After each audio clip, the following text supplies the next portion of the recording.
কৃত্রিম বুদ্ধিমত্তার বিপ্লবে এবার বদলে যাচ্ছে ট্রাফিক ব্যবস্থা। চীনের ঝেজিয়াং প্রদেশের হ্যাংজু শহরে দায়িত্ব পালন শুরু করেছে 4 জন রোবোটিক ট্রাফিক পুলিশ।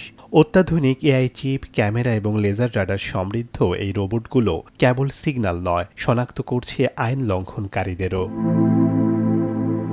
দিনরাত 24 ঘন্টা ডিউটি, অথচ নেই কোনো ক্লান্তি। হ্যাংজু শহরের ব্যস্ত মোড়ে এখন নিয়মিত দৃশ্য এটি। সিসিটিভির তথ্য মতে এই রোবো অফিসাররা সড়কের যানজট এবং গাড়ির গতিবিধি বিশ্লেষণ করে স্বয়ংক্রিয়ভাবে ট্রাফিক পরিচালনা করতে সক্ষম। শুধু হ্যাংজু নয়, আনহুই প্রদেশের উহু শহরেও চালু হয়েছে মোবাইল প্ল্যাটফর্ম ভিত্তিক রোবট, যা ট্রাফিক লাইট এবং ম্যানেজমেন্ট সিস্টেমের সাথে সরাসরি যুক্ত থেকে মানুষের কাজকে আরও সহজ করছে। বিশেষ করে অফিস চলাকালীন ব্যস্ত সময়ে ট্রাফিক পুলিশের ওপর চাপ কমাতে এই প্রযুক্তি যুগান্তকারী ভূমিকা রাখছে বলে জানিয়েছে স্থানীয় কর্তৃপক্ষ।